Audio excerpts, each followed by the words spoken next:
우리 온양 온천교회 성도님들 반갑습니다. 제가 전역하고 상당히 좀 많은 교회를 다니면서 감정도 하고 또 각종 단체에 안보 강연도 하고 있는데 감사합니다. 너무 찬양이 뜨겁고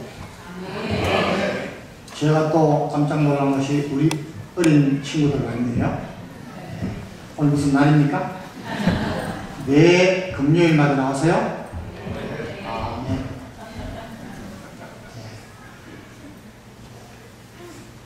여러분, 제가 자녀 성공시키는 방법이라고 또 강의를 좀 다닙니다. 그런데 간단합니다. 하나님의 방법대로 아이를 키우면 성공합니다.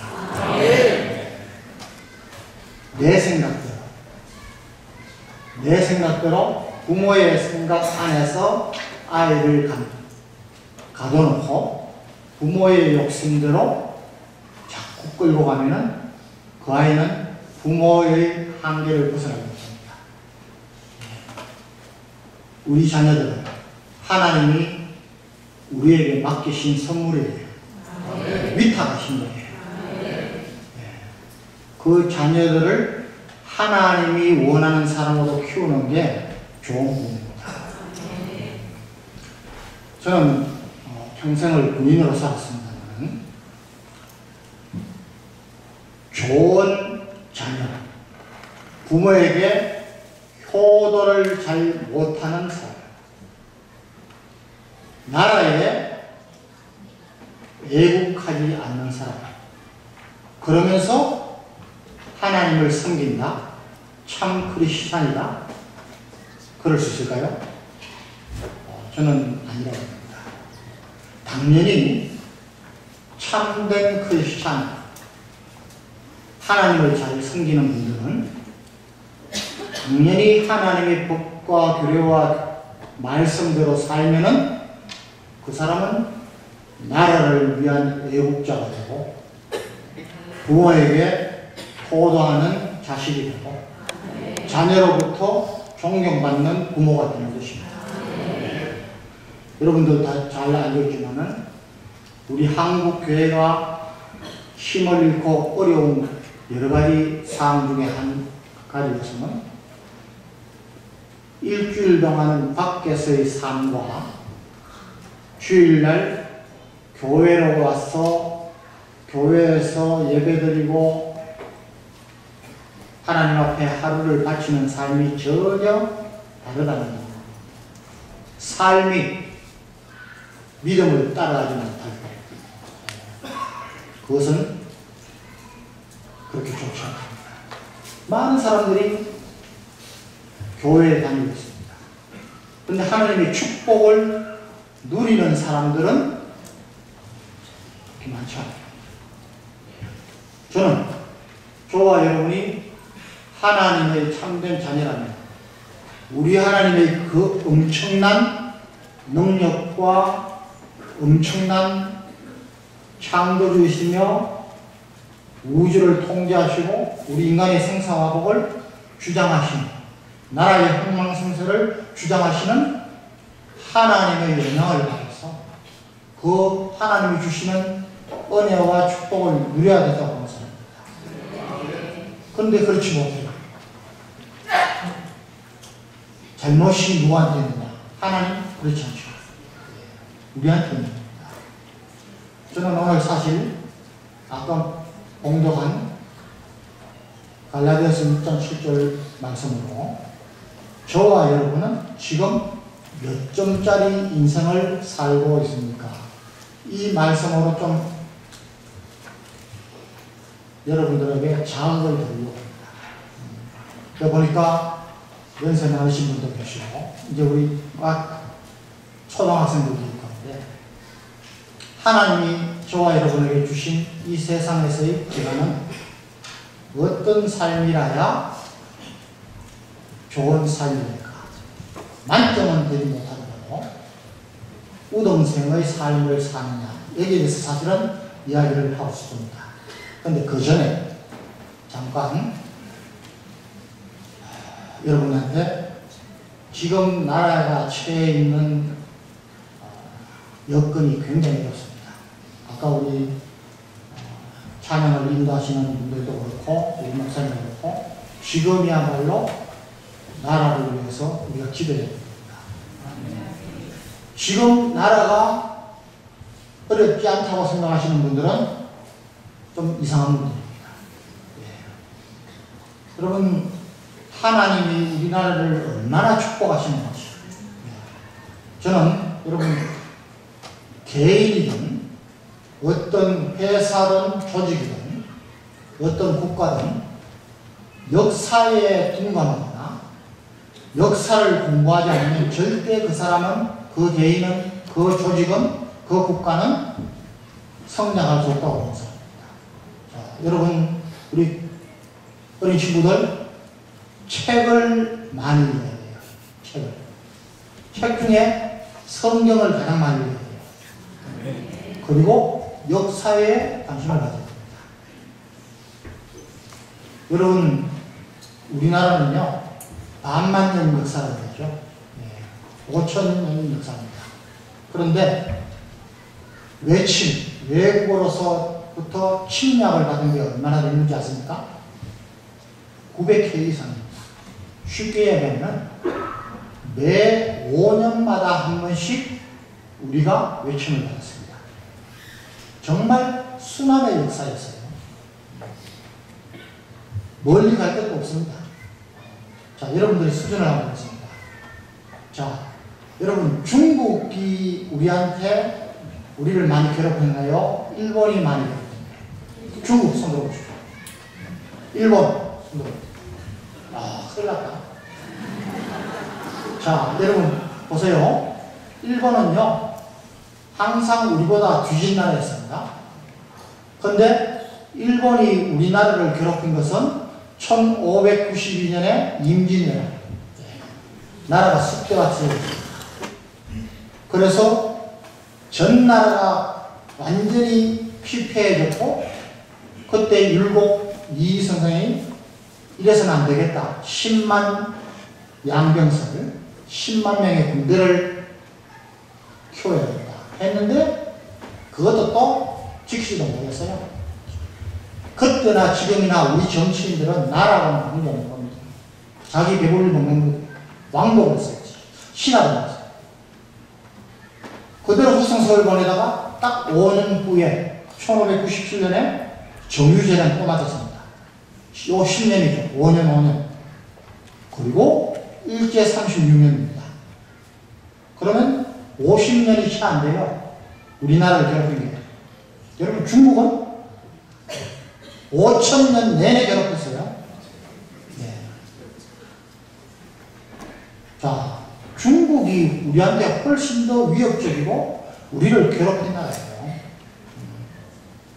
일본은 우리보다 항상 뒤져 있다가 지금으로부터 약 100년 전에 서양 문물을 받아들였어요. 명치유신을 통해서 개혁을 합니다. 그때 우리는 멍청한 지도자를 만나서 대원군이 쇄국 정책을 했어요. 그때 뒤집어졌습니다. 그때부터 우리가 일본에 뒤졌어요. 그래서 이 한 나라의 지도자가 얼마나 중요하냐. 자, 여러분 알래스카 가보신 분 있습니까? 알래스카가 어느 나라입니까? 미국입니다. 여러분 저는 뭐 세계를 많이 돌아다녔는데 여러분 가장 가보고 싶은 여러분들 나중에 희망지는 알래스카가 될 겁니다. 자, 알래스카는 우리보다 한 15배 큽니다. 면적만 해도. 우리는 10만 평방미터가 안 되죠. 99,000 평방미터 됩니다. 근데 거의 150만 평방미터예요. 자, 그런데 1700년대에 이 땅이 어느 나라 땅이었냐면은 러시아의 땅이었어요. 러시아. 그런데 1800년대에 여러분 잘 아시는 아브라함 링컨 대통령 그 링컨이 암살당하고 난 뒤에 17대로 앤드류 대통령까지 그 사이에 국무장관을 한 수어드라는 사람이 있습니다. 수어드 국무장관이 크림 전쟁이 일어나서 러시아가 영국과 프랑스에 패했습니다. 그때 그 알라스카를 720만 불, 그럼 720만 불이면 얼마입니까? 우리나라 돈으로 80억 됩니다. 80억. 80억에 러시아에서 샀습니다. 러시아가 그 알라스카는 그냥 얼음 덩어리라고 본 거예요. 그런데 수어드라는 이 국무장관은 그 알라스카의 지정학적 위치, 얼음 밑에 있는 온갖 광물, 희귀 광물들, 태평양과 대서양을 관통하는 알류산 열대의 중요성, 이런 걸 본 겁니다. 미국에서 온 신문이 조롱을 했습니다. 그 얼음 덩어리 사면 뭐하냐? 자, 여러분 720만 불 80억이면은 서울의 아파트 세 채 값이에요. 사세요. 자, 여러분. 지금 그 알래스카에서 석유가 얼마나 나온지 아십니까? 네? 지도자는 이런 멀리 보는 통찰력이 필요한 겁니다.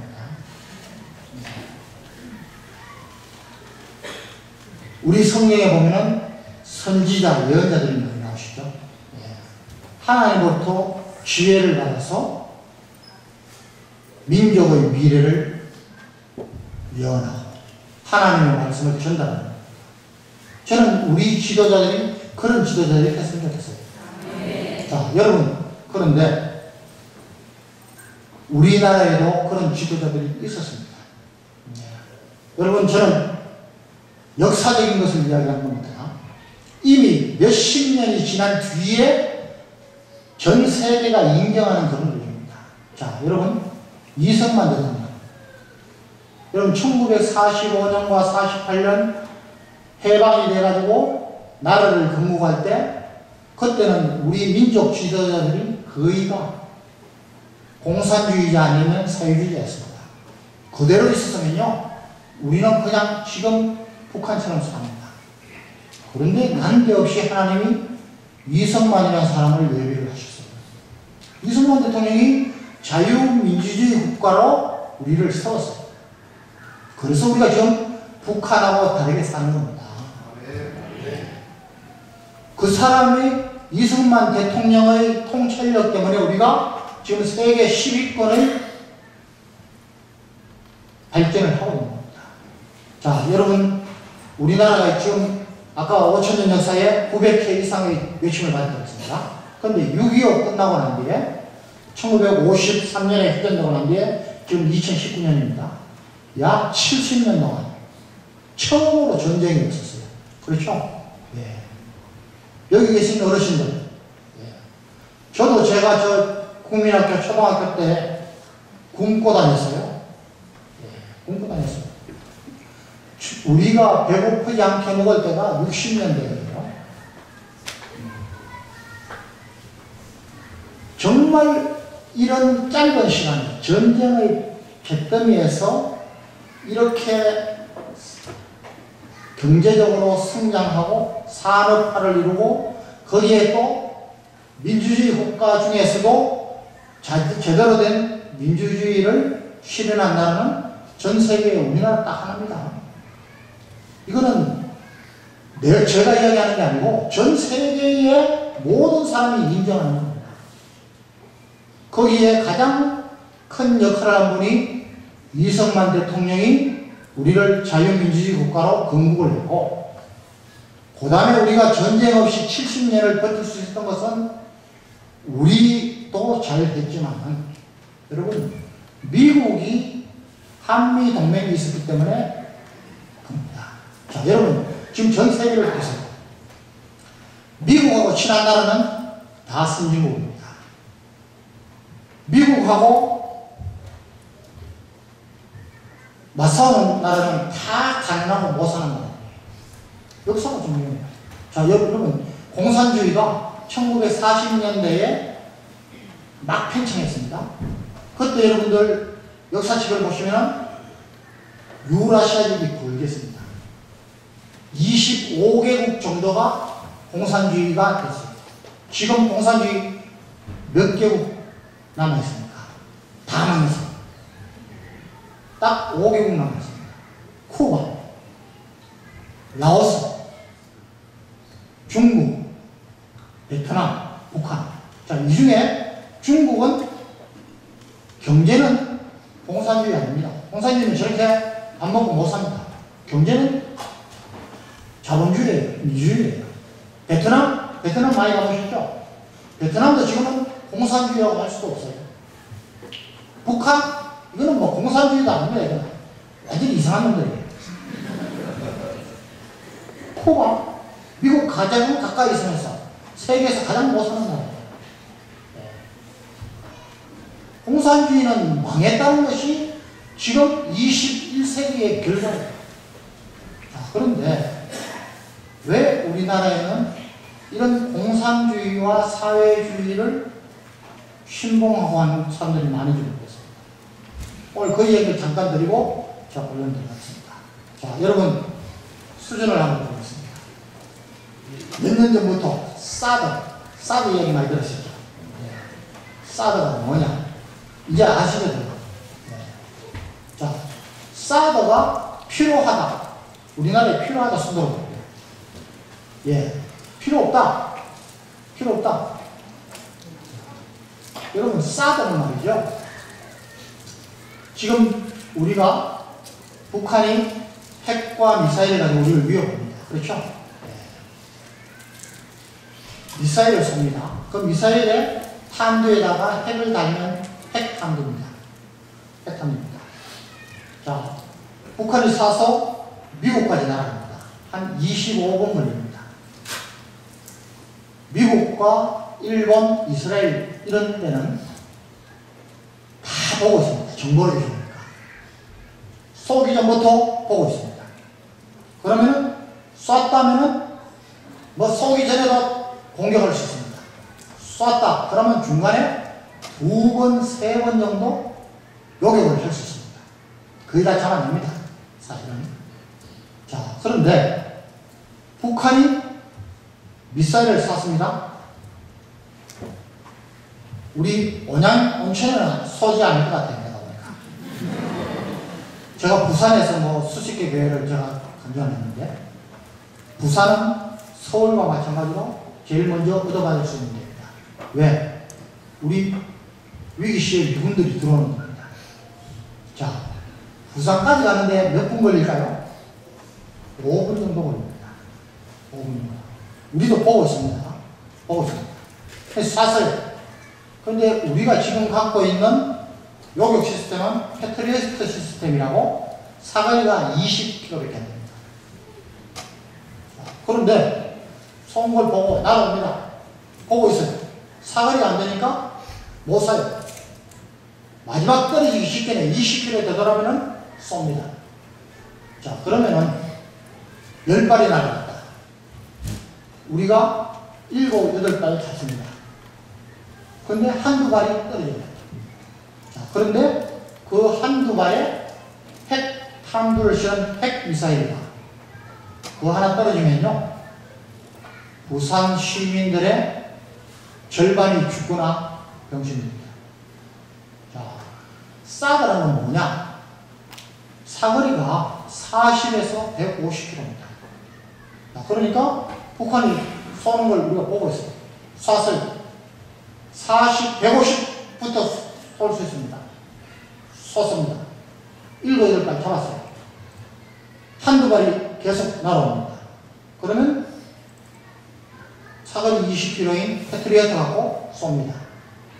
거의 막을 수 있어요. 자, 그러면 이거 있어야 되는 거죠. 당연히 있어야 돼요. 있어야 돼요. 여러분, 군이라는 것은 전쟁이라는 것은 최악의 상황을 염두에 두고 대비를 해야 됩니다. 왜? 전쟁에서 지면 여러분, 개인은 실패해도 다시 일어날 수 있습니다. 어떻게 시는 회사도 말아먹었다가 다시 일어날 수, 재기할 수 있어요. 나라는 아닙니다. 한 번 망하면 끝나는 거예요.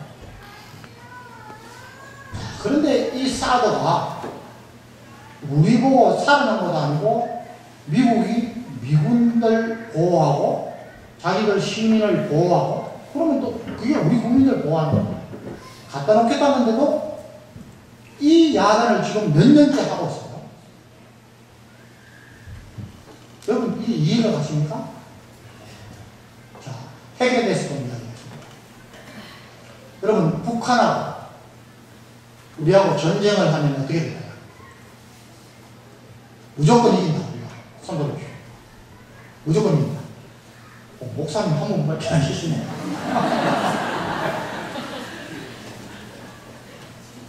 진다. 질 수도 있다. 손 들어주시오. 괜찮습니다. 예. 예. 그러면 이길 수도 있고 질 수도 있겠다. 자, 여러분, 저는 우리나라에서 전쟁이 일어나면 며칠 전부터 어떻게 전쟁이 진행되고 어떤 결과가 된다. 거의 분단위로 제가 머리에 다 있습니다. 그걸 가지고 제가 지금의 작전 계획도 제가 세운 것과 뭐 그렇게 차이가 있어요. 분명히 말씀드립니다. 핵이 아닌 재래식 무기를 가지고 싸우면요 무조건 이깁니다. 무조건 이깁니다. 왜 그러냐? 자, 여러분 육군은요, 육군은 우리하고 북한하고 한 50대 50대입니다. 북한이 숫자가 많아요. 그런데 육군은 무기 체계가 육군의 대표적인 무기가 포병입니다. 포, 탱크 이 두 개입니다.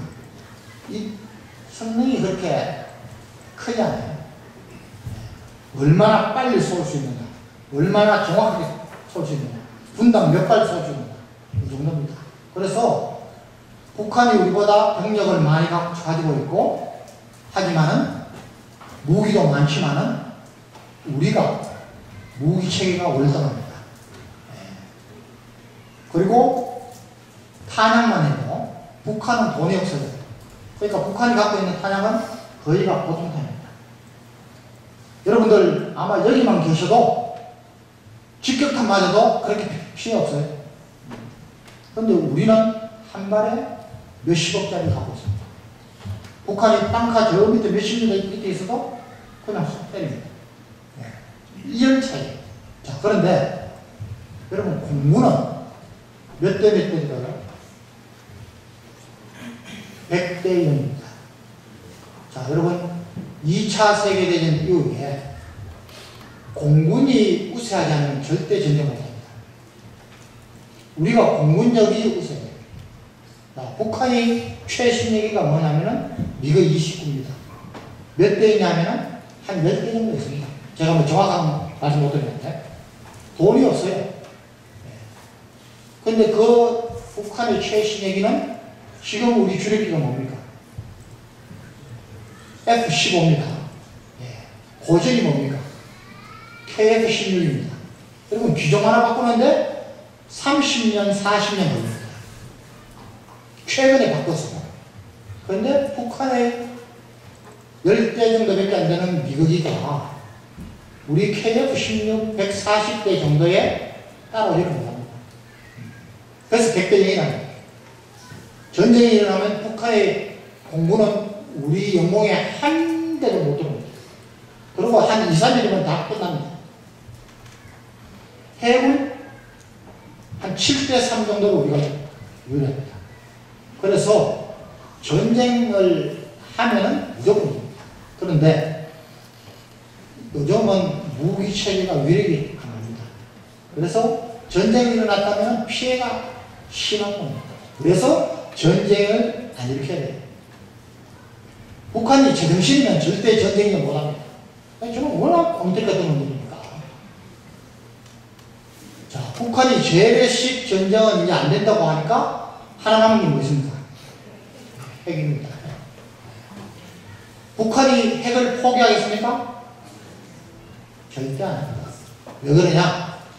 지금 핵 가지고 얼마나 시비를 받습니까? 네? 김정은이 이름도 없는 놈이 지금 전 세계에 최고 강대국인 트럼프하고 지금 맞짱을 뜨고 있습니다. 이것만으로도 뭐 수리 맞는 장사입니다. 자, 북한이 핵을 절대 포기 안 하는 이유. 첫째는 핵 뺏기 남은 게 없습니다. 두 번째, 북한에서 가장 손도 못 대고 지켜야 하는 것은 유훈 정치, 세습 정치가 아닙니다. 여러분, 북한의 핵은요, 김일성이가 1950년부터 만들기 시작했어요. 그 아들 김정일이, 손주 김정은이까지 이거는 유훈 정치에서 만드는 거예요. 자, 북한은 이제까지 우리하고 대통령, 우리 대통령, 북한이 김정일이, 김일성이, 김정일이, 김정은까지 8번 약속을 했습니다. 핵 안 만들겠다고 4번 약속했어요. 또 갖고 있는 핵 없애겠다고 4번 약속했어요. 지켰습니까? 안 지켰어요. 여러분 놀라지 마십시오. 정가 8번이에요. 자, 그런데 대통령이 아닌 그 밑에 총리부터 장관, 민간까지 북한과 우리가 약속한 게 240회 이상입니다. 단 한 번이라도 우리가 안 지킨 거 있습니까? 깬 거 있습니까? 없습니다. 북한이 다 깼어요. 정과 8번이 아니라 정과 240번이에요. 뭘 믿으라는 거예요? 뭘 믿으라는 거예요? 절대 이거 안 믿습니다. 그런데 왜 우리는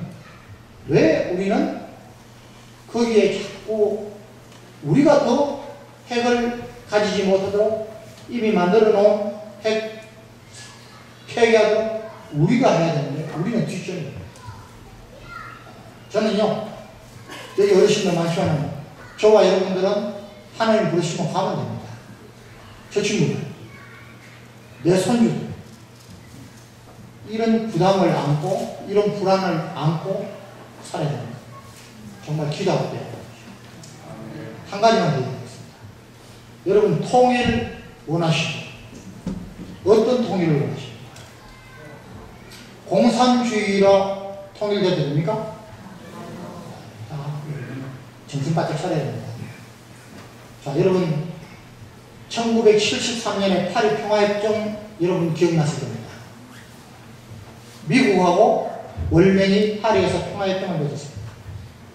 그것 때문에 키신저가 노벨상을 받았습니다. 그런데 75년도에 월남이 망해버렸습니다. 평화협정 아무 소용없어요. 여러분, 역사적으로 평화협정 때문에 전쟁이 안 일어났거나 평화협정 때문에 평화를 유지한 예를 단 한 번이라도 한번 찾아보십시오. 없어요. 여러분, 평화는 힘으로 지키는 겁니다. 힘으로. 월남이 1973년에 평화협정을 맺고 미국이 철수했어요. 75년도에 망해버렸습니다. 그렇죠? 1년 반 만에 망했어요. 왜 망했느냐? 여러분, 그때 월남 안에 있던 간첩들, 그 간첩들에 선동된 사람들이 파업하고 태업하고 이것 때문에 망했습니다. 그때 베트남 인구가, 월남 인구가 2천만이었는데요. 그런 사람들이 몇 명이 있었냐면 골수 공산주의자들 9,000명이야. 이 사람들한테 선동되고 한 사람들 다 합쳐서 10만 명. 그러니까 0.5%한테 99.5%가 망한 겁니다. 자, 한번 여러분 물어보겠습니다. 우리나라는 지금 몇 프로 정도 될까요? 자, 종북, 북한 지령받는 사람들입니다. 친북, 지령받지는 않지만은 무조건적으로 북한에 우호적이고 하는 사람들입니다. 반미, 미국을 무조건 반대하고 주한미군 철수하고 하는 사람들입니다. 친중, 중국한테 그렇게 5천 년 동안 당해놓고 중국을 믿어보자고 하는 사람 얼마나 될까요? 그럼 놀라지 마십시오. 30%가 넘습니다.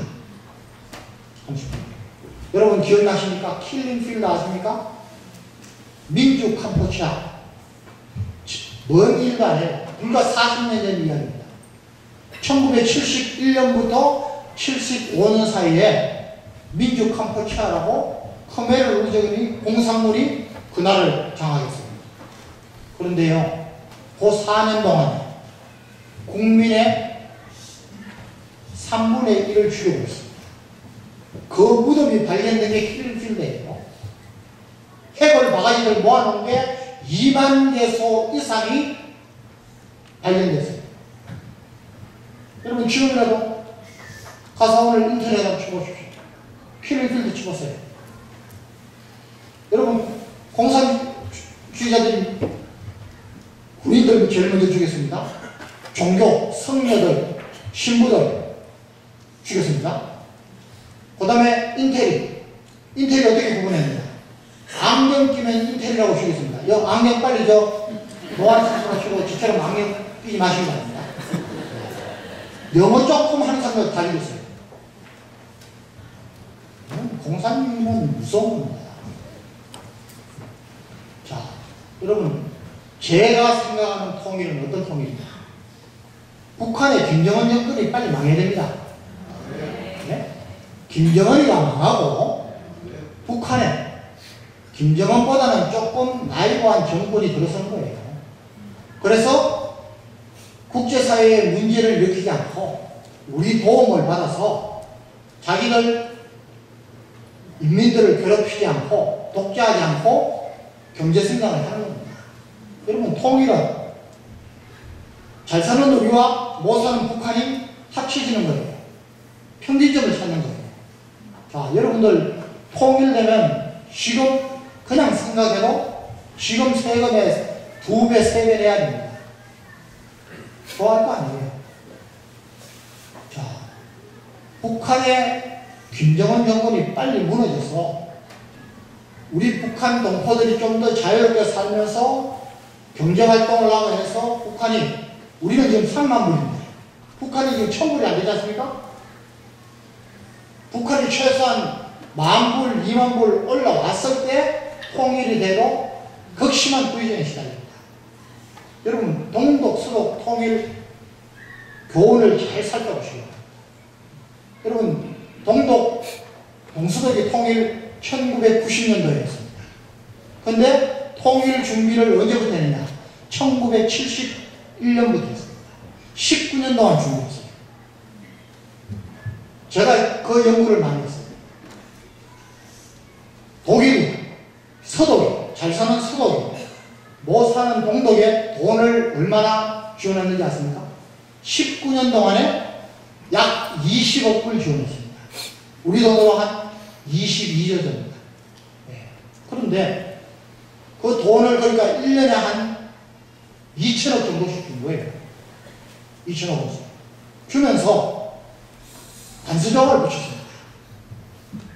정치적으로 탄압하지 마라. 동독에서 서독으로 자유롭게 왕래할 수 있도록 해라. 정치범 석방해라. 언론 자유 구해라. 이거 조건 안 하면은 안 줬어요. 철저하게 상호주의 원칙이었습니다. 이것을 여러분 빌리 브란트 수상부터 그 뒤를 이은 헬무트 슈미트 수상, 통일을 이룬 폴까지 19년 동안을 일관되게 했어요. 여야 관계없이. 그렇게 해서 통일을 했는데도 여러분 독일 민족이 얼마나 우사 민족은 아시죠?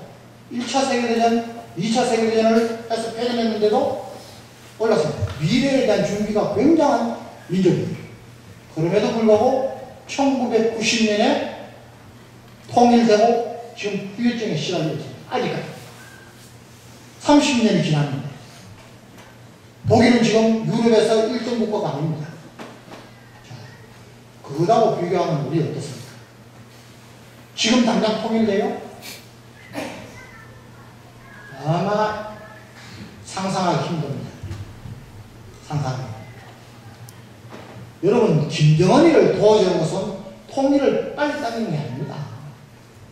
자, 여러분, 구약에 여호사밧 왕이라고 있습니다. 아시죠? 역대하 19장 2절에 보면은 여호사밧 왕은 남유다 왕들 중에서 하나님을 잘 섬긴 왕 중에 하나입니다. 기억나시죠? 그런데 막판에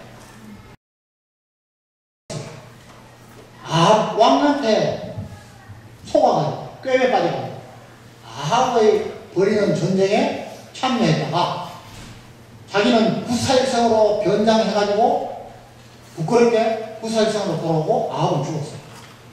그때 여러분 선지자가 나와서 이렇게 얘기했습니다. 19장 2절에 보면 하나님의 아들 선견자 예후가 여호사밧 왕을 맞아봤대. 왕이 악한 자를 돕고 여호와를 미워하는 자를 사랑하는 것이 옳은 일입니까?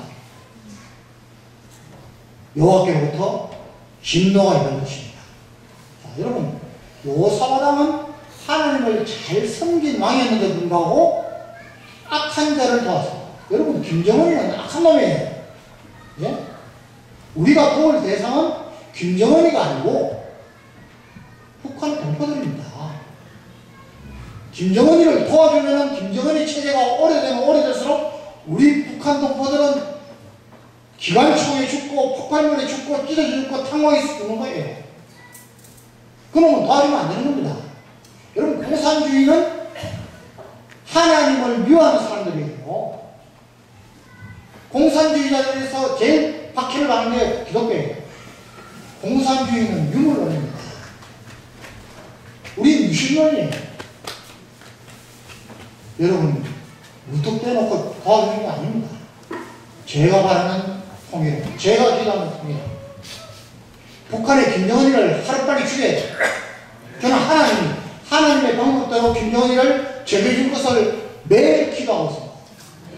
김정은이 정권이 무너지고 좀 더 정자된 정권들이 들어와서 우리 동포들한테 자유를 제한적으로라도 허용하면서 경제 성장을 해서 국제 룰을 지키고 우리 도움을 받았을 때 어느 정도 올라왔을 때 가까워졌을 때 통일이 됩니다. 더더구나 여러분, 지금 상태로 가면 아까 말씀드렸죠. 여러분, 우리가 공산주의 되기 싶습니다. 저는 그걸 요구합니다. 여러분, 예레미야서 5장 1절에 보면 너희는 예루살렘 거리를 빨리 왕래하면서 찾아보러 와. 너희가 만일 정의를 행하며 진리를 구하는 자를 단 한 사람이라도 찾으면 내가 이 성읍을 용서하고 구원한다. 여호와의 이름으로. 이걸 현대 버전으로 바꾸면 너희는 그냥 아산거리를 빨리 다니면서 찾아봐라. 교회에 그냥 왔다 갔다 하는 사람이 아니고 정의를 행하면서 하나님 말씀대로 살면서 참 애국자이면서 하나님께 기도하고 울부짖면서 한 사람 찾으면 우리 하나님 우리나라 구원하실 것 같습니다. 저는 저와 여러분이 하나님이 찾는 그 한 사람 되기를 기도합니다. 여러분, 우리가 이런 크리스찬이 돼요. 여러분, 굉장히 어렵습니다. 제가 오늘 시간이 없어서 좀 더 말씀을 많이 들었으면 좋겠는데, 이 안보에 가는 것을 여러분들 잘 생각하시고, 여러분, 일제 해방을 한 것에 독립운동의 결정적인 역할을 우리 기독교가 한 거 아시죠? 이승만 대통령을 비롯한 기도의 사람들이 세운 이 나라. 6.25 때요. 6.25 때. 하나님이 어떻게 그렇게 빨리 미군과 유엔군을 우리나라에 보내주시는지 아십니까? 있을 수 없는 일이에요. 제가 이라크에 파병 갔습니다. 3,000명 파병. 제가 원소타 때 미국 가서 파병 특상하고 제가 직접 또 사단장을 나왔습니다. 3,000명 전투하러 가지도 않고 민사작전하러 가는 그거 준비해서 나가는데 반년 이상 걸립니다. 여러분, 그런데 6.25 끝나고 여러분 이승만 대통령과 메가드 장군의 친분이 아니었습니다.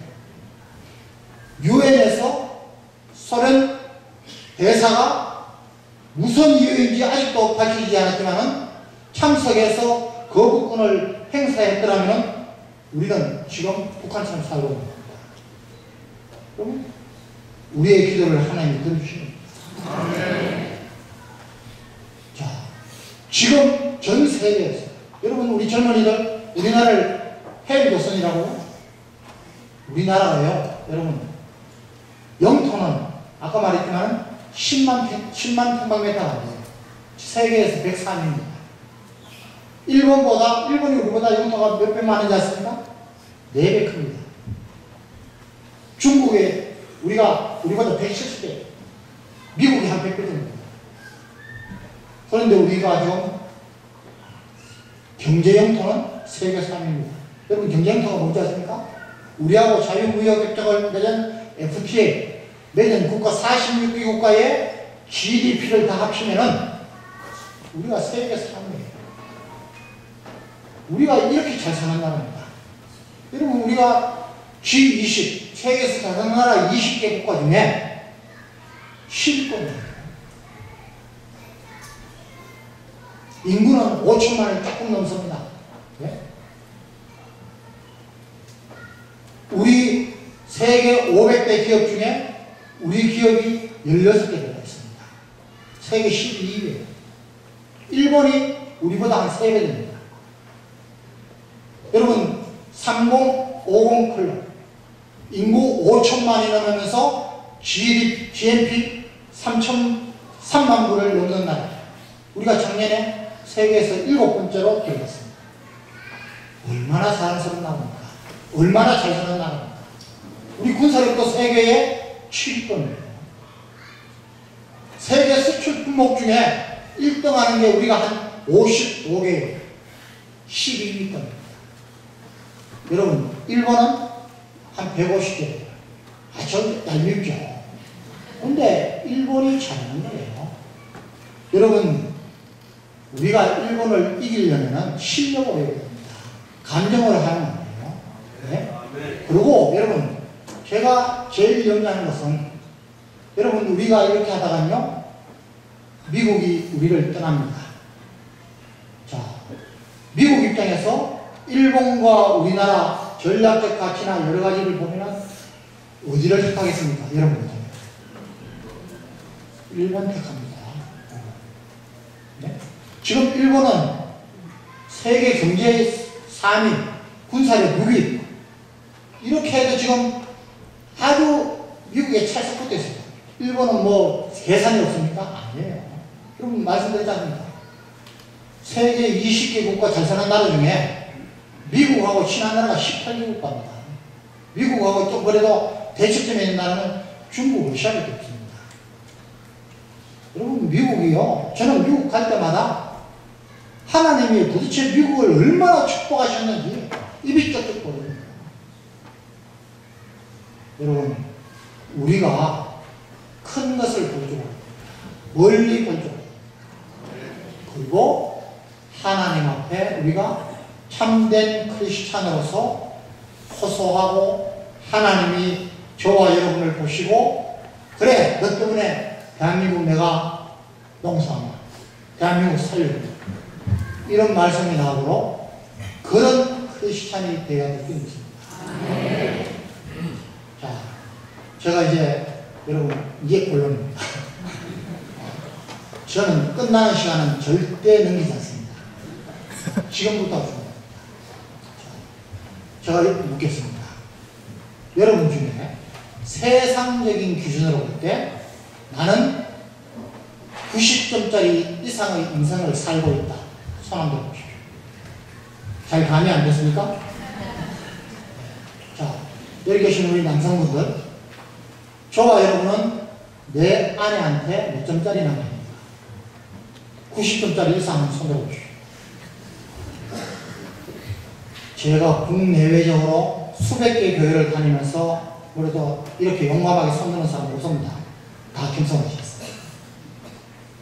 마찬가지로 여기 계신 여성도님들은 몇 점짜리 아닙니다.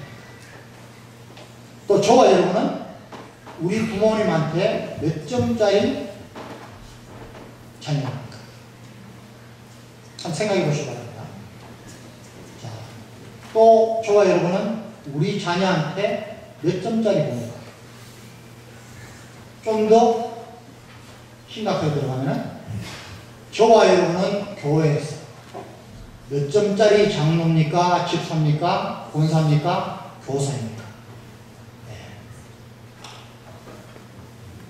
자기 한번 채점을 해보시고, 자, 저와 여러분이 하나님 앞에 설 때, 그럼 우리에게 직구하겠습니다. 그렇죠? 하나님, 내가 하나님이 주신 허락하신 삶을 이렇게 살고 있어요. 직구하게 됩니다. 하나님은 저와 여러분을 몇 점짜리 인생을 살고 왔다고 인정해 주실 거예요. 오늘 이 이야기를 좀 드리고, 여기 계신 분 중에서 이 세상적인 기준으로 아까 말씀드린 남편으로서, 아내로서, 자녀로서, 부모로서 여러분 최소한 90점 이상의 좋은 삶을 살고 있다고 또는 살았다고 하시는 분들은 뭐 재산도 좀 있어야겠죠. 명예도 있어야겠죠. 권세도 좀 있어야겠죠. 쉬운 거 아닙니다. 쉬운 거 아닙니다. 또 교회에서도 마찬가지입니다. 우리 목사님이 나를 인정해 주시고 우리 성도들이 나를 보고 내가 정말 신앙생활 잘해야겠구나. 덕이 돼. 그 중요합니다. 그런데 정작 하나님 앞에서 설 때에 여러분 어떻게 될 것인가 여기에 대해서 생각을 하시면서 살아야 합니다. 저는 요즘 이런 생각이 참 많습니다. 제가 지난주에 제가 제일 존경하고 평생 나라를 위한 기도에 멘토로 모시던 감리교단 목사님이 한 분 돌아가셨습니다. 제가 그 빈소를 제가 4일간 지켰어요. 입관 예배 때는 능성교회 김상원 목사님이 오셨었어요. 제가 그때 제가 중년 때 그분을 봤어요. 30년 이상을 같이 기도했습니다. 그런데 저는 빈소를 지키면서 예배를 드리고 할 때마다 정말 이분이 하나님 앞에 가면은 어떤 상급을 받으십니까? 여러분 평생 동안 변하지 않고 하나님 숨기기 힘듭니다. 아까 본문에서 보시죠. 하나님은 업신여김을 받지 않습니다. 만오리여김을 받지 않습니다.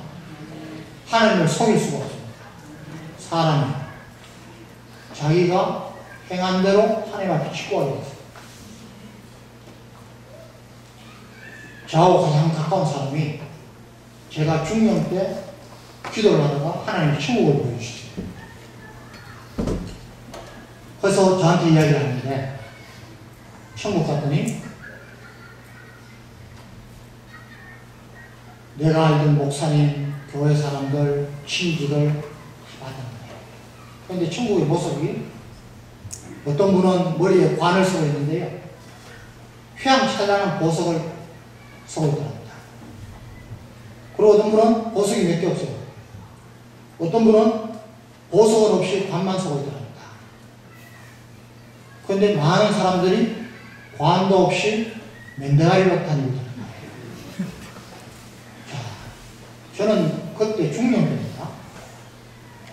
제가 엄청난 충격을 받았습니다.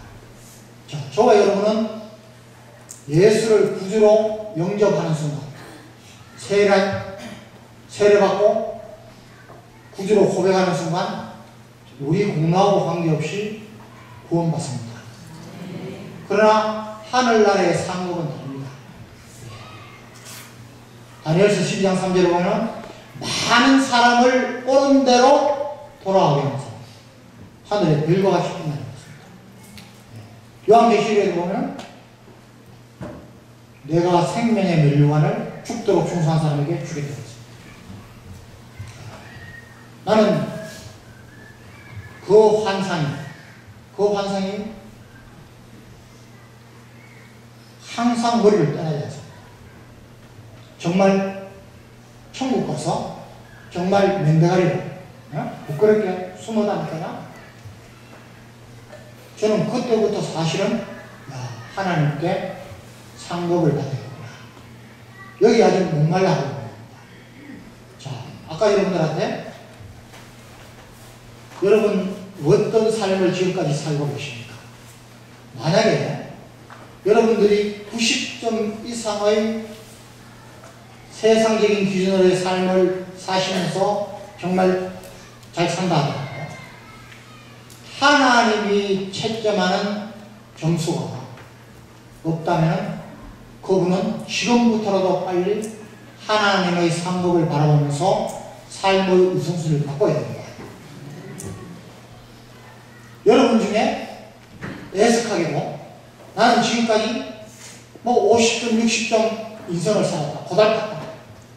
여러분, 그 고달픈 인생을 남은 여생에 계속 끌고 가시겠습니다. 저는 아니라고 합니다. 이제는 삶의 우선순위를 바꿔서 하나님 앞에 상급을 바라보면서 살아야 합니다. 자, 여러분, 우리 예수님 오실 날이 가까웠다 생각해보십시오. 아직 멀었어.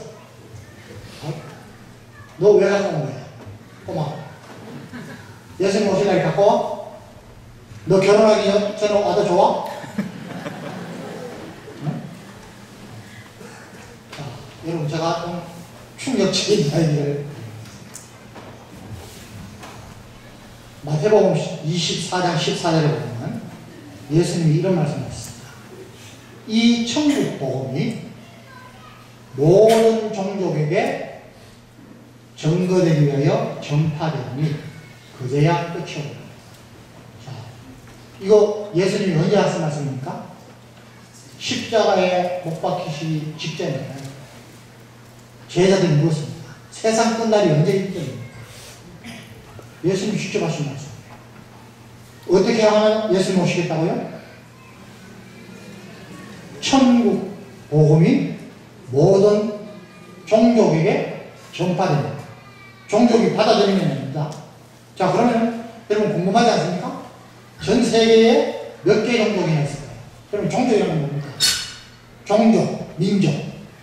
자기 말을 가지고, 자기 글을 가지고, 자기 문화와 가치를 가지고 몇 개 정도 있을까요? 우리 원양원 총회는 제가 오늘 주보를 보니까 전도에 굉장히 힘쓰시는 교회입니다. 자, 전 세계에 몇 개 정도 있을까요? 24,000여 정도 있습니다. 24,000여. 자, 그래서 제가 여러분 1990년에 필리핀 요단이라는 곳에서 세계 선교대회가 있습니다. 그때 여기 이제 우리 목사님 아시고 계시지만 루이스 부시라는 목사님이, 이 루이스 부시 목사님은 지금 전 세계에서 빌리 그레엄 목사님 이후에 가장 선교, 전도에 영향력을 많이 갖고 계십니다. 이 루이스 부시라는 목사님이 발표를 했습니다. 전 세계에 24,000여 종족이 있는데 그 중에 12,000여 종족한테 보험이 시작됐습니다. 보험이 시작됐습니다. 1990년입니다. 자, 여러분, 예수님이 이 세상에 오신 게 주후죠.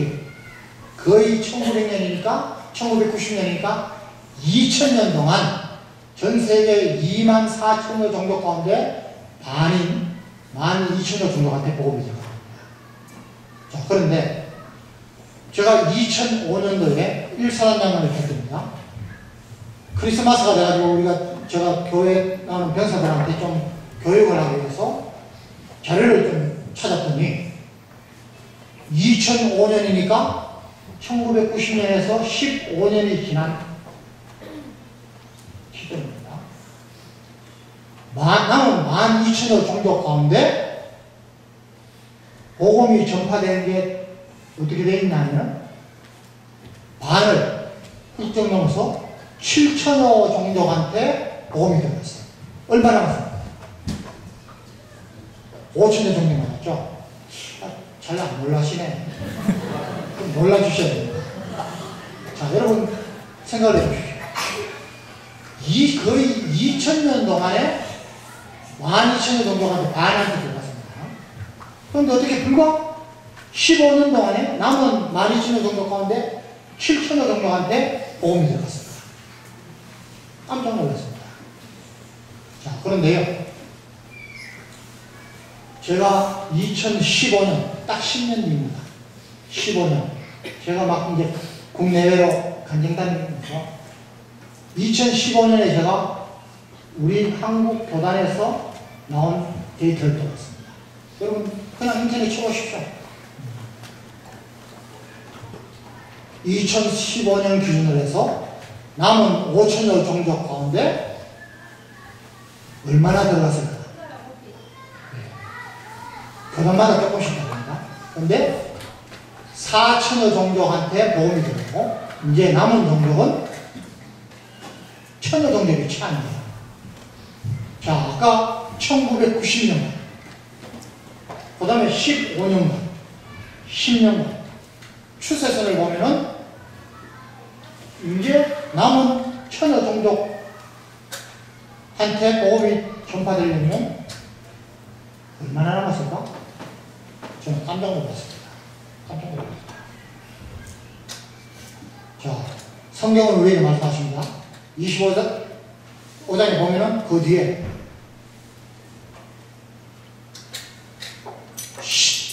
그 시기는, 그러니까 예수님 오시는 시기는 예수님도 뭔가 그랬어요. 천사도 뭔가 그랬어요. 하나님의 주권입니다. 하나님의 주권입니다. 저는 정말 논자는 아닙니다. 그런데 분명한 것은 우리 예수님이 오실 날이 굉장히 가까웠다는 겁니다. 그렇지 않습니까? 왜 바울 사도 시대 때에 그때는 나귀 타고 자그마한 배 타고 시중의 연안을 벗어난 겁니다. 지금 여러분 미국 가는데 10시 다니는 겁니다. 저 아프리카 끝까지 가는데도 한나절이면 갑니다. 전도하려면 통역하기 위해서 통역사가 필요하고 성경을 만들어주기 위해서 번역 시스템이 필요합니다. 뭐니 해도 돈이 필요합니다. 여러분 전 세계의 선진국들 중에 대부분이 기독교 국가입니다. 얼마나 많은 선교사를 파송하고 있습니다. 우리나라가 지금 거의 3만 명 이상을 내보내고 있습니다. 여러분 지하외인 중국이요 10만 명 이상을 내보내고 있습니다. 여러분 저와 여러분 우리 예수님이 재림하신 날을 고대하면서 살아야 됩니다. 우리 젊은 친구들은 좀 억울한 면이 있을지 모르지만 여러분 제가 오늘 여러분들한테 결론적으로 말씀드리겠습니다. 저와 여러분이 지금까지는 어떤 삶을 살았을지 모릅니다. 지금부터는 우리 삶의 우선순위를 하늘나라에 하나님 상급을 바라보며 사는 사람이 지혜로운 사람입니다. 여러분 신앙이 무엇입니까? 신앙이 무엇입니까? 여러분 많은 정의를 할 수 있습니다. 그런데 제가 평생 동안 제가 경험하고 제가 체험한 신앙은 저는 이렇게 봅니다. 첫째는요. 첫째는 체험입니다. 여러분 여기 계시는 수십 년을 교회 다니신 분들도 아직 기도하면서 응답도 못 받았습니다. 하나님의 축복을 누리지도 못합니다. 뭔가 문제가 있는 겁니다. 그런데 여러분 이제 갓 교회 나오신 분도 이거 하나님이 나를 인도하시는구나. 내 발걸음을 인도하시는구나. 나를 간섭하시는구나. 나를 축복하시는구나. 내가 잘못 갈 때에 징계하시는구나. 체험하면서 사는 분은 신앙생활을 허투루 할 수 없습니다. 10편 34편 8절에 너희는 여호와의 선하심을 맛보아 알지어다. 테스트하라고 했어요. 우리 하나님이 얼마나 좋은 하나님이신지 테스트해야 돼요. 여러분 기도하면서 기도 응답을 받아주십니까? 우리 선조들은 기도할 때에 하나님이 해방을 주시고 기도할 때에 6.25에 전화해서 구원해 주시고 밥도 못 먹던 우리가 세계의 선진국들과 어깨를 나눠야 할 수 있는 이런 풍요를 주시고 세계 선교의 기둥국가로 세워주시고 이제 통일을 바라보는 희망을 주시는 하나님을 체험한 사람은 절대 신앙생활을 허투루할 수 없습니다. 두 번째는요, 제가 정의하는 신앙입니다. 저는 여기에 더 긍정입니다. 순종입니다. 순종. 이 말은 선택으로도 바꿀 수 있습니다. 선택으로. 여러분, 교회에 다니면서 하나님의 자녀라고 하면서 축복을 누리는 사람과 누리지 못하는 사람의 차이는 뭐냐? 여러분, 순종할 때에 받는 축복을 누리지 못하고 내가 왜 이럴까? 자신을 돌아봅니다. 성경이 말씀하시는 축복의 원리는요, 순종입니다. 그리고 순종할 수 있는 자유의지를 위한 얘기죠. 자, 여러분, 제가 원서가 때 이라크의 그 나시리아 지역에 우리 서희 제마부대가 있습니다. 제가 그때 거기에 검열을 배웠어요. 그때 제가 우리 국군중앙대회에 중고등부 부장을 했어요. 그래서 제가 중고등부 우리 아이들한테 뭔가 이번에 가서 그 이라크가 그 나시리아 지역이 그 아브라함의 행명이었어요. 그래서 이제 기대를 해봤는데 가서 보니까 갈대아 우르가 그지입니다. 그러고 이맘 이슬람 성직자가 나는데 거기에 아브라함 생가가 있다는 거예요. 그래서 위험하다고 못 간다는 것을 제가 백몇십 명 경호원을 끌고 갔습니다. 사진 한 장 찍어요. 아브라함 생가가 있습니다. 여러분, 이제 이라크가 안정이라고 하면은 성지순례 아주 이 이스라엘보다 더 의미 있는 데가 많습니다. 다니엘의 사자굴입니다. 힐라,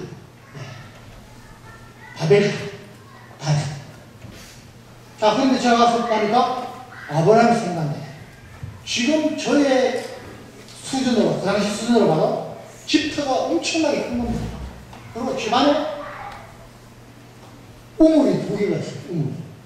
여러분 잘 아시다시피 유목민들은 족장 아니면 거북 아니면 샘이 없어요. 성경에도 샘물 얘기가 만나셨습니다.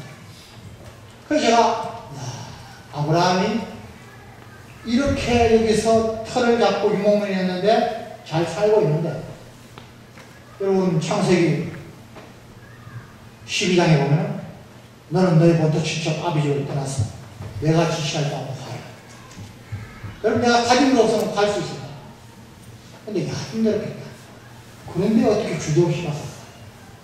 여러분, 아브라함은 순종으로 하나님의 축복을 누렸어요. 심지어 100세에 낳은 아들 이삭도 하나님 바치라니까 주저하지 않고 새벽에 일찍 나와서 갔습니다. 그게 신앙입니다. 네. 여러분 요즘 한국교회가 왜 힘들고 있습니까? 왜 신문이나 방송을 통해서 비리를 저지르고 수갑을 찬 사람들 중에 왜 장로가 그렇게 많습니까? 그러면 하나님 말씀대로 살아야 됩니다. 이 순종, 선택은 내가 하는 거예요. 내가 하는 거예요. 제가 중고등부 부장을 할 때 교회에 나올 아이가 없는 거예요. 다 버립니다. 그래서 전화합니다. 야, 너 왜 오늘 안 나와서? 지금 어디 있어? 이 아이는 안수 집사의 아들이고 본사의 딸입니다. 이렇게 얘기합니다. 죄송합니다. 부장 선생님. 우리 엄마가요, 우리 아빠가요, 대학교 좋은 대학 학원인데 본격적으로 신앙생활을 해도 좋으니까 학원에 몇십만 원짜리 학원 여기 전념입니다. 저는 호기심입니다.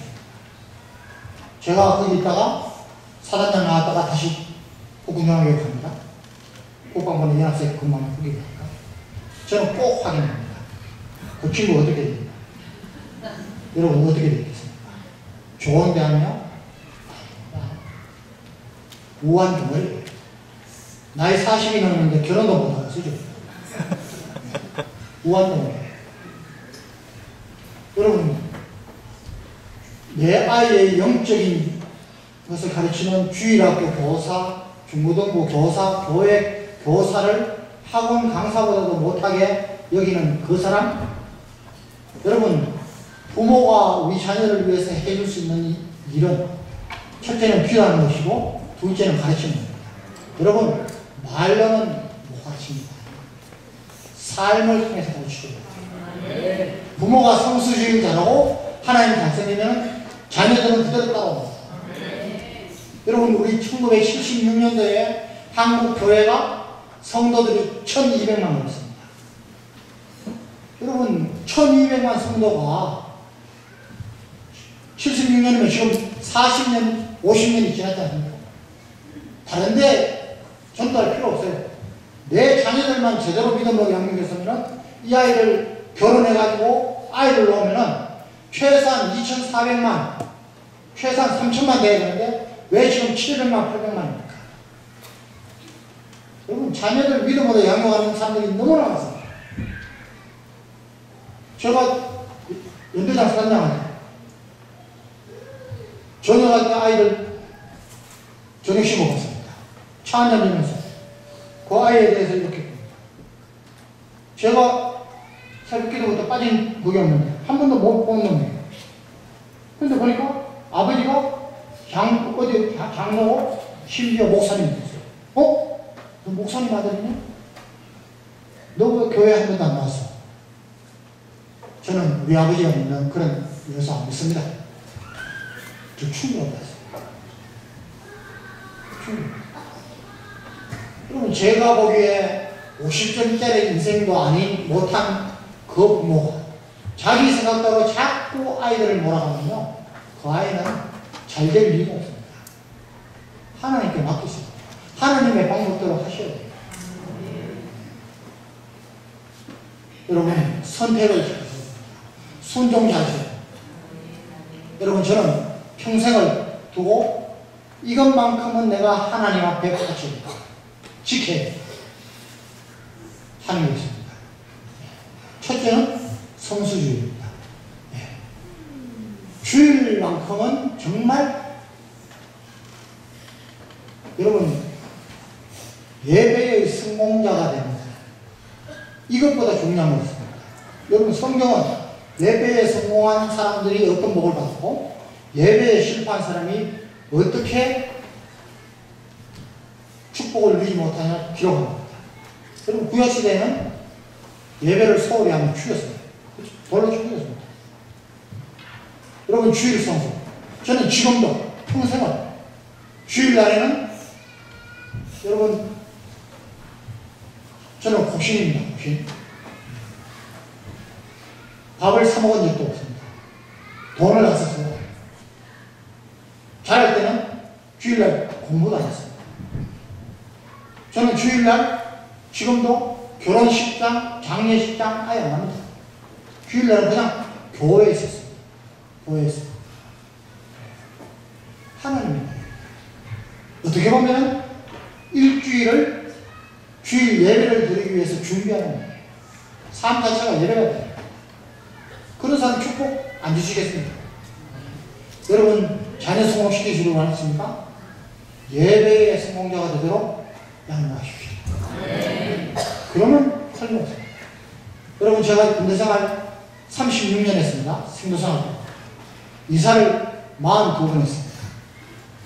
별로 안 하시지.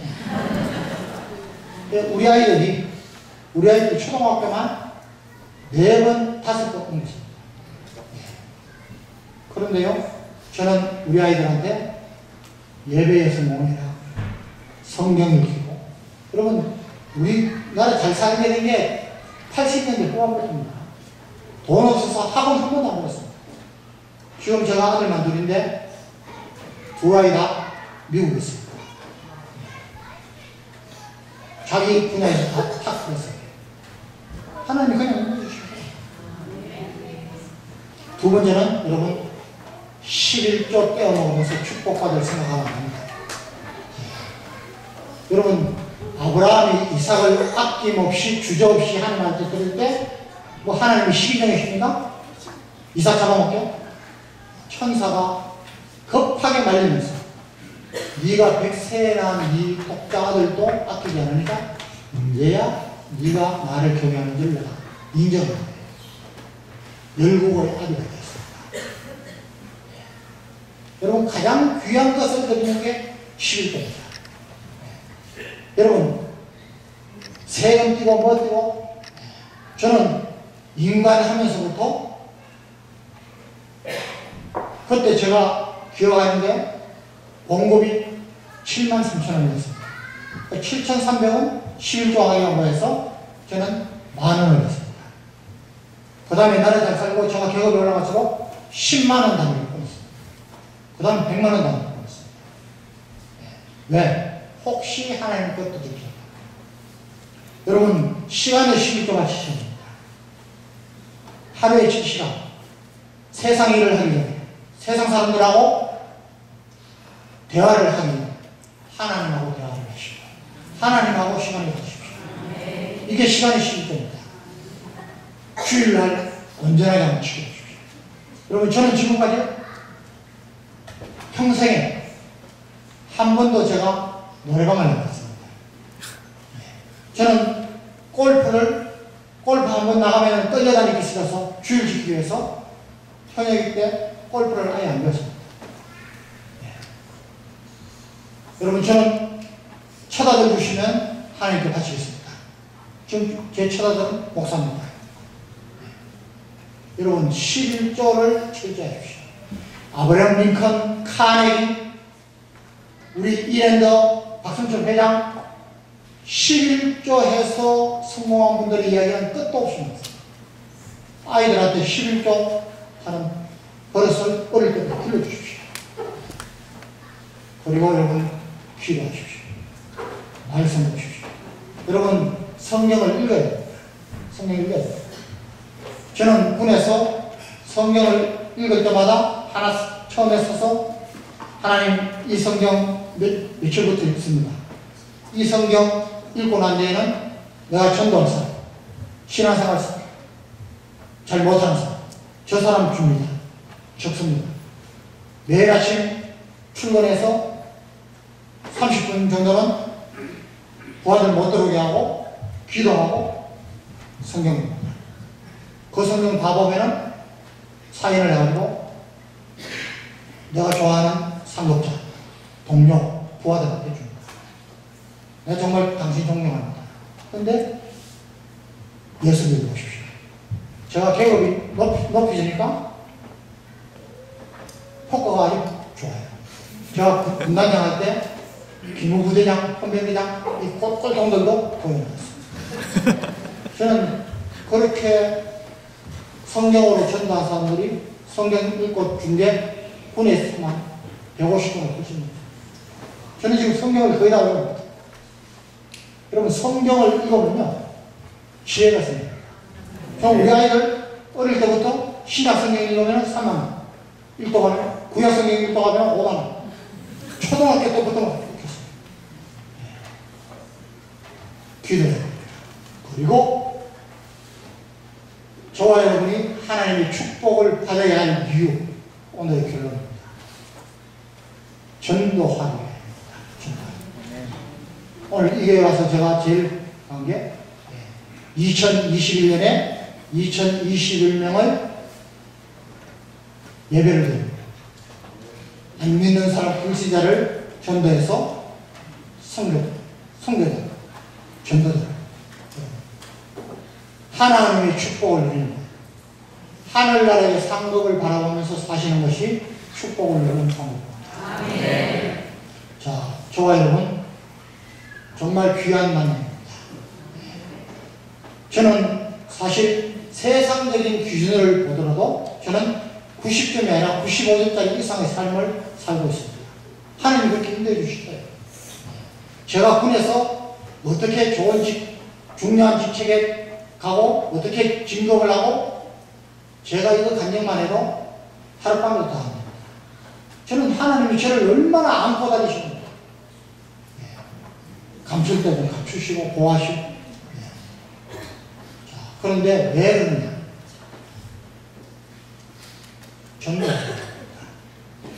저는 사실 하나님께서 주신 직책과 계급 가지고 군에 있을 때 많은 병사들한테 교회에 나옵니다.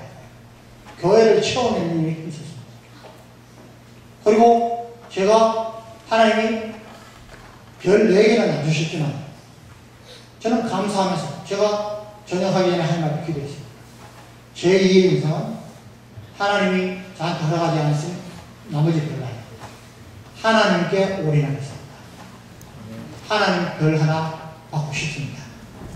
그래서 저는 전역한 뒤에 일체의 공직도 맡지 않고 주로 이런 감정과 하나님 덕을 선전하는데 제 삶을 가지고 있습니다. 자, 여러분 지금 나라를 위해서 기도합니다. 정말 저와 여러분의 기도가 이 나라를 살리는 기도가 되기를 원합니다. 그리고 저와 여러분 남은 생애가 삶의 우선순위를 하나님 앞에 두고 하나님이 보고 기뻐하시며 자자손손 축복을 주시는 그런 삶으로 변화되게 됩니다. 제가 평생에 매일 제가 묵상하면서 그렇게 살려고 노력하는 구절을 마지막으로 끝내겠습니다. 여러분 신명기 8장 2절에서 보면 너희 하나님 여호와께서 이 40년 동안에 내게 광야길을 걷게 하신 것을 기억해라. 이는 너를 낮추시며 너를 시험하사 그의 명령을 지키는지 지키지 않는지 알려 하십니다. 너를 낮추시고 너를 주의게 하시고 너도 알지 못하고 너희 선조도 알지 못하던 만나를 내게 먹이시면서 사람이 떡으로만 사는 것이 아니요 하나님의 입에서 나오는 모든 말씀으로 사는 줄을 너희가 알게 하려 합니다. 이 40년 동안에 내 어복이 헤어지지 아니하였고 내 발이 부러지지 아니하였다. 너는 사람이 자기 아들을 징계하는 것 같이 너희 하나님 여호와께서 너를 징계하는 줄 마음에 생각하라. 너희 하나님 여호와의 명령을 지켜 그의 길을 따라가며 그를 경외하시라. 여러분 저와 여러분에게 허락하신 40년 광야 우리의 인생의 삶은 하나님이 저와 여러분이 하나님을 경외하는지 그 명령대로 사는지 않는지를 시험하는 길입니다.